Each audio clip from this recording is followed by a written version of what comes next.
What's up, y'all? And thanks for stopping by the Surge T channel.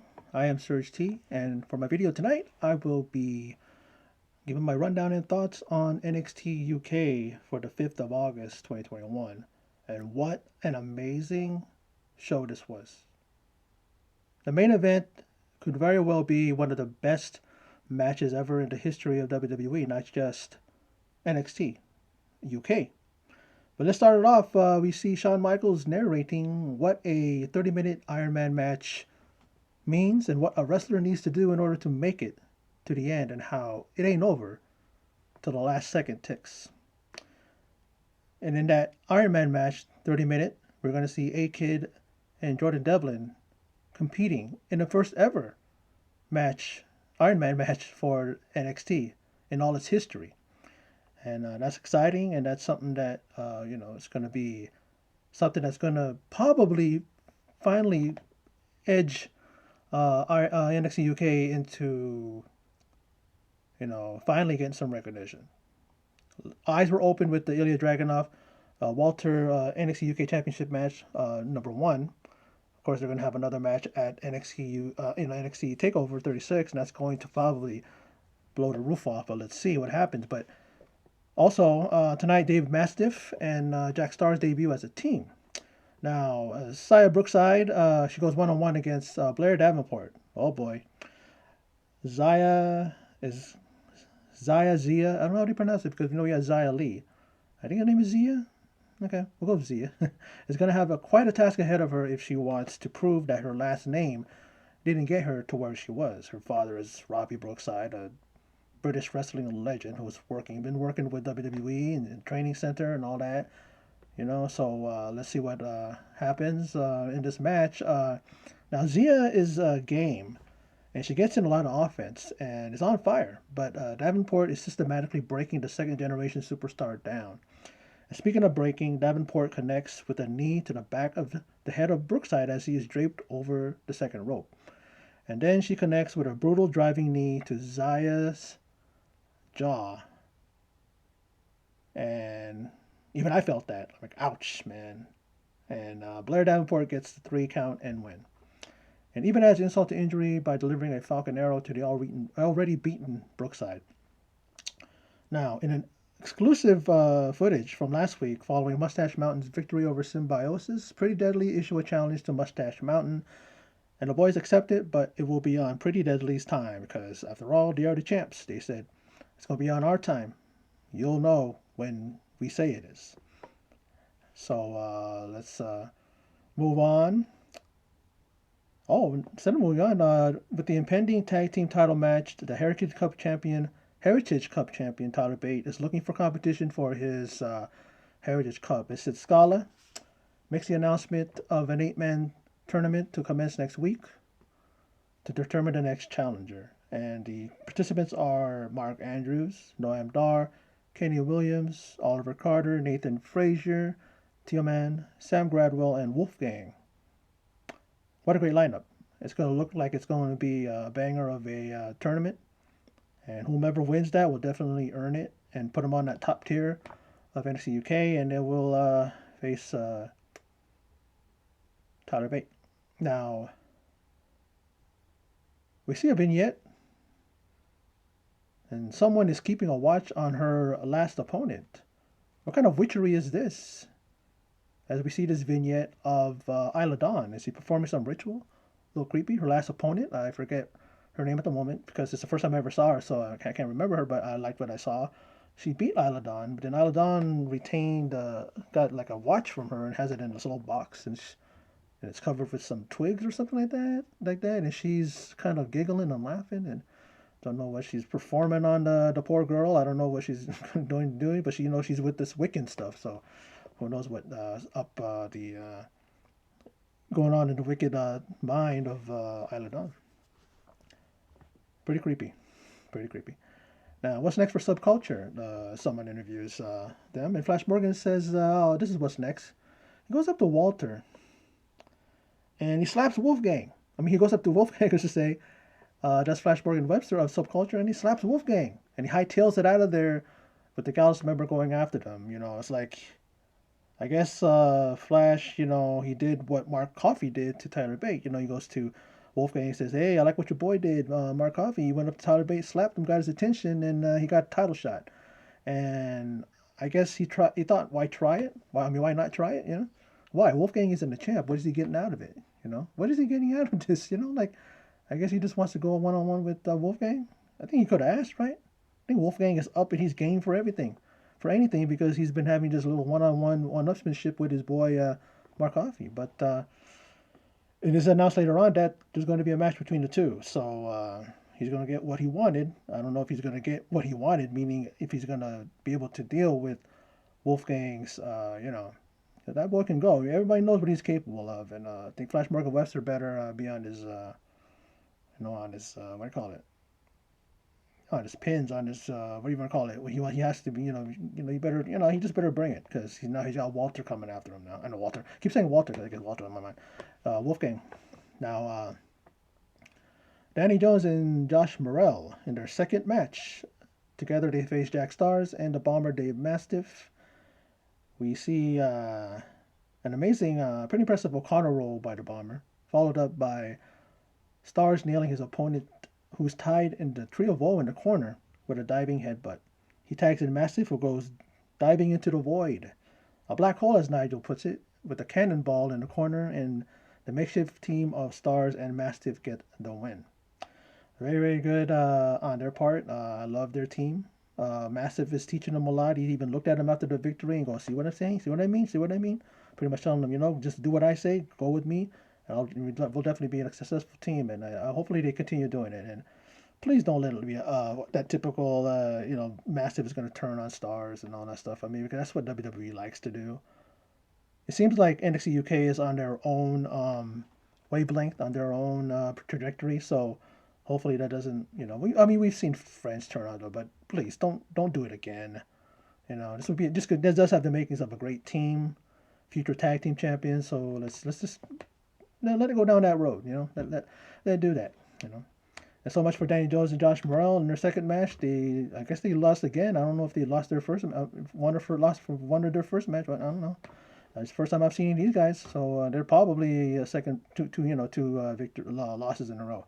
Oh, now as the French Hope Amel gets her makeup done for a photo shoot, Nina Samuels is still moaning and groaning about Amel stealing her title shot, and it's revealed later on in the show that they have a match against each other next week.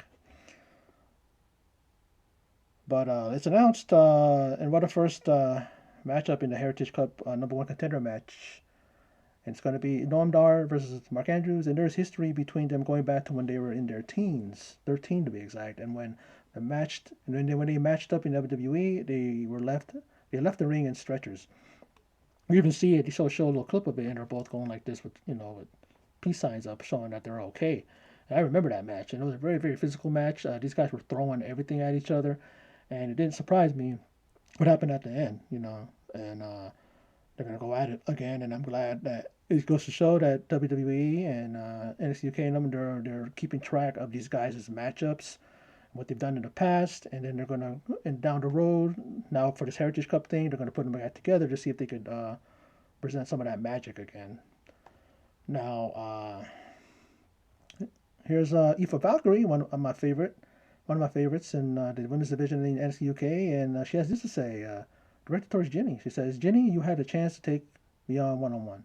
Now I'm going to make sure it's one-on-one. You won't have your little canary, Joseph Connors, giving you early signs of danger before it has a chance to strike. When you started this, you said I wouldn't survive, but eventually everyone feeds the birds." You see her in a cage, a small cage, representing like a bird, and you see all these feathers falling. And we all know her MO. She takes a feather and she gives it to somebody, and that feather is going to it's going to signify another notch on her belt, if you will. Like cowboys in the Old West, they would put a notch on their belt every time they took a victim. And she's doing the same thing here. And is this, is it like leaning towards a, steel cage match? Because he said that it's going to be just them one-on-one. Usually when it's a steel cage match, even if someone has another person on the corner, they can't get into the ring, right? So I guess it's pointing to that, unless they're going to fight in a small bird cage. That would be a first. right? I don't think so. It's probably going to be a steel cage match, and I think that would be great. It'll be a way to kind of either keep their feud going or to culminate it and to end it. So we'll see. Now, Meiko Satomura's in training. She's in the ring. One of the in their the PC there in the UK. And Stevie Turner steps up to the UK champ and tells her she can't teach her two pupils. She's saying you can't teach her, and you can't teach her to beat, what do you call it? To beat Stevie Turner. And she says that she could beat the champ. She even reached for her, but Meiko Satomura grabs her hand and twists it, and then she just pulls her hand away. Stevie Turner says, and you know, she looks at her and says that she's wired differently. So she is an impressive talent. She is a very, very good, competitor. But stepping up to Mako, well, Mako wants that. She did that last week. She stepped up to everybody and said, you know, do what Mel did and step up to her and challenge her. So let's see what happens. When those two will probably collide soon. Now, Amel and Nina Samuels, it was mentioned. I think I brought it up earlier, but if I didn't, they're going to go next one-on-one next week, and then Wolfgang will go one-on-one, and goes. Wolfgang will go to battle with Flash Berkowitz. I believe I mentioned that, but doesn't hurt to mention it again. Now, the 30-man Ironman match, there is a lot to go over in this match. A very, very good Ironman match. And let's get into it. The Irish Ace Jordan Devlin versus A-Kid. And the tag team titles will be on the line next week, in 2 weeks actually, and that's nice, So we're going to actually see Mustache Mountain Challenge Pretty Deadly. Now, these two are looking to pace themselves. They're looking to wear down the other, but setting the pace is key. I like the pacing in this match. I like how they were telling a really good story in the ring. Whoever booked this, I mean, not booked it, but whoever produced it, maybe Shawn Michaels was behind it, maybe Triple H, because they both have,